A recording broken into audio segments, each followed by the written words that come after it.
تو ہماری بہن بیٹیاں رشتے کی خواہش مند ہیں کہ اچھا رشتہ آئے، ماں باپ فکر مند ہیں، پریشان ہیں، رشتے کی تلاش میں ہیں، بچوں کے رشتے نہیں آتے، تو پریشان ہونے کی ضرورت نہیں۔ ہمیں قرآن و حدیث سے رجوع کرنا چاہیے، اللہ تبارک و تعالیٰ کے احکامات پر غور کریں، نبی کے فرمان سنیں، اور پھر انشاءاللہ رشتے کی تلاش میں رہیں تو بہتر اور مناسب رشتہ ہوگا۔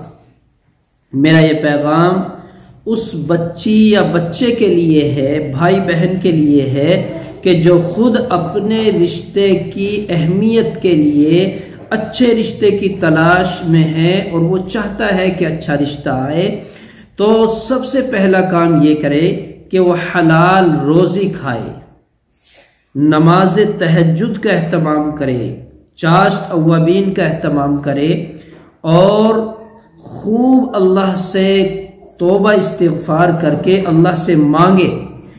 اور یہ آیت کریمہ اکثر اچھے رشتوں کے لیے بہتر اور مناسب ثابت ہوئی ہے، مجرب ہے، اس کا نفع نظر آیا ہے۔ وہ کثرت سے اس آیت کا ورد کرے۔ آیت کریمہ یہ ہے لما انزلت الی من خیر فقیر، کثرت کے ساتھ اس آیت کو پڑھیں، انشاءاللہ بکثرت رشتے آئیں گے۔ جو رشتہ مناسب ہوگا، اللہ تبارک و تعالیٰ نے جو جوڑا بنایا ہوگا، اللہ تبارک و تعالیٰ اس رشتے کو اس کا مقدر بنائے۔